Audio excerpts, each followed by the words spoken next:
Good day. For today's video, we are going to discuss Health 10, Quarter 2, Module 1. National health trends, issues, concerns, and their existing health-related laws. Objectives. At the end of the lesson, you are expected to: Number 1. Identify the different national health issues and concerns. Number 2. Discuss the different existing health-related laws, and Number 3. Recognize their importance in addressing the nation's health issues and concerns. Introduction. Health issues can impact our economy, the society, and people's lives. That is why our government is doing its best to address this kind of health issue or concern. One of the ways to address these problems is making and passing laws that will rectify the situation. Policies are very important in a community or society. They serve as guides to protect the people. They help people in knowing their rights, as well as their liabilities in maintaining peace and order. Health-related laws. Republic Act No. 7394, Consumer Act of the Philippines. The policy of the state that protects the interests of the consumer, promotes his general welfare, and establishes the standards of conduct for business and industry. Republic Act 8423, Traditional and Alternative Medicine Act, or Tama, of 1997. The policy of the state that provides for the improvement of the quality and delivery of healthcare services to the Filipino people, through the development of traditional and alternative healthcare, and its integration into the national healthcare delivery system. RA 10354, Responsible Parenthood and Reproductive Health Act of 2012. A law which guarantees universal access to methods on contraception, fertility control, sexual education, and maternal care. 4 pillars of RH law.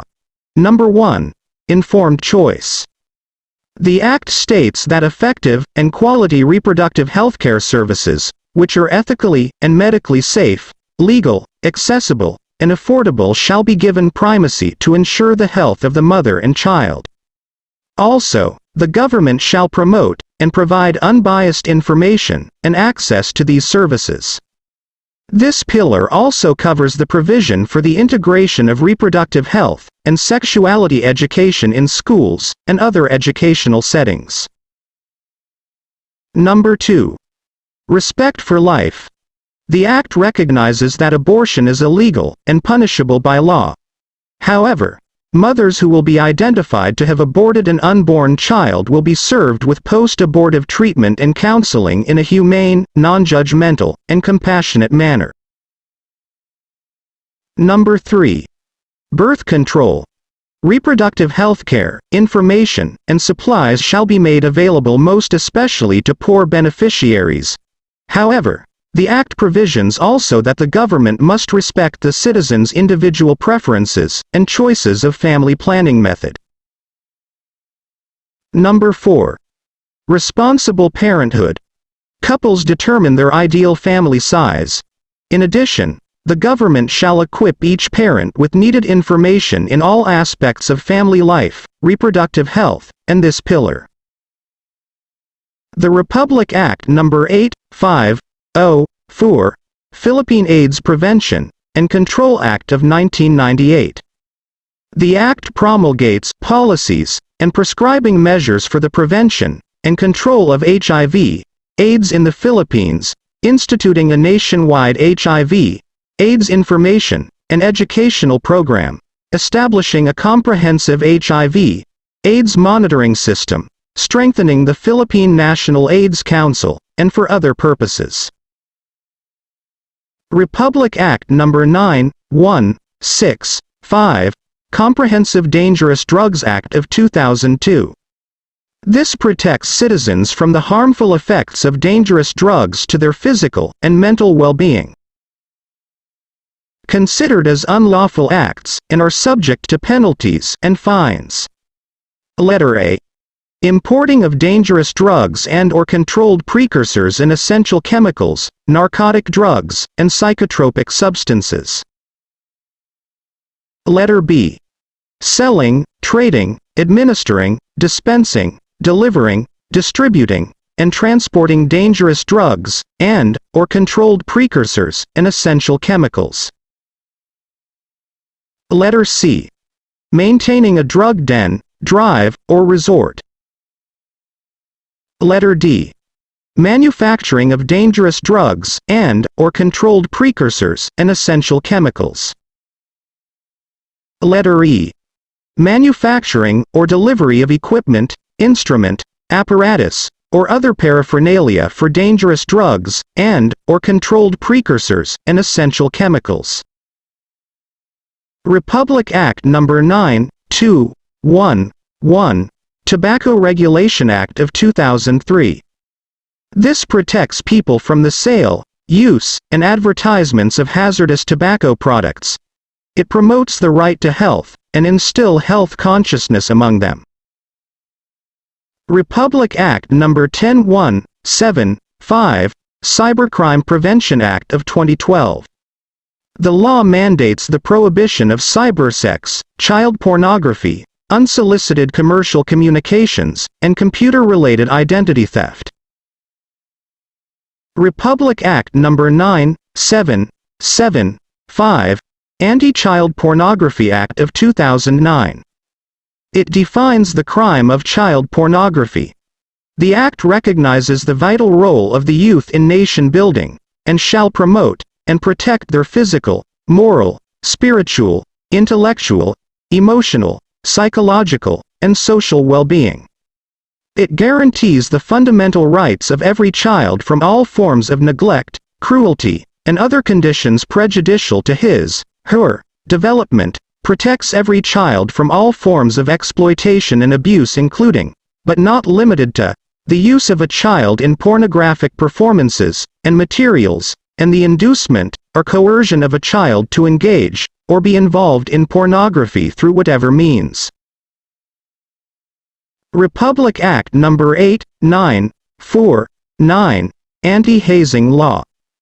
The act penalizes those who will go too far during initiation rites of social groups, fraternities, or sororities, wherein the applicant is subjected to severe physical and emotional pain and suffering. Republic Act No. 7(7)(1)(9), National Blood Services Act of 1994. It aims to promote and encourage voluntary blood donation by the citizenry, provide for adequate, safe, and affordable, and equitable distribution of blood and blood products. Republic Act No. 9(5)(1)(2), National Environmental Awareness and Education Act of 2008. This act promotes environmental awareness through environmental education. Various educational agencies, DSWD, DUST, and DENR shall integrate environmental education in their curricula. It shall encompass the concepts and principles, laws, international and national best practices, threats of degradation, and its impacts to human well-being, responsibilities of humans in conservation, protection, and rehabilitation of resources, and sustainable development through the environment. In addition, environmental education shall also be part of the National Service Training Program, NSTP. Republic Act No. 8(7)(5)(0), Seat Belts Use Act of 1999. It aims to secure and safeguard passengers and drivers of motor vehicles from injuries and other effects of vehicular accidents. The policy includes the mandatory wearing of seatbelts by the driver and front seat passengers of any running motor vehicle. The Act also prohibits children from sitting in the front seat of any motor vehicle. Republic Act No. 10(5)(8)(6), Anti-Drunk and Drugged Driving Law. It penalizes those who will be caught driving under the influence of alcohol, drugs, and other similar substances. Mandatory reporting of notifiable diseases, and health events of Public Health Concern Act, Republic Act No. 1133-2.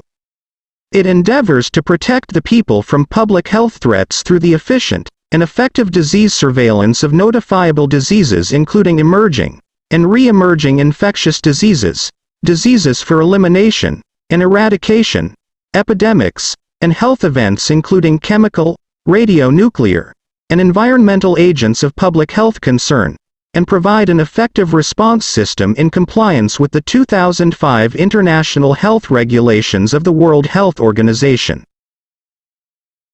I hope you learned something in our lesson for today.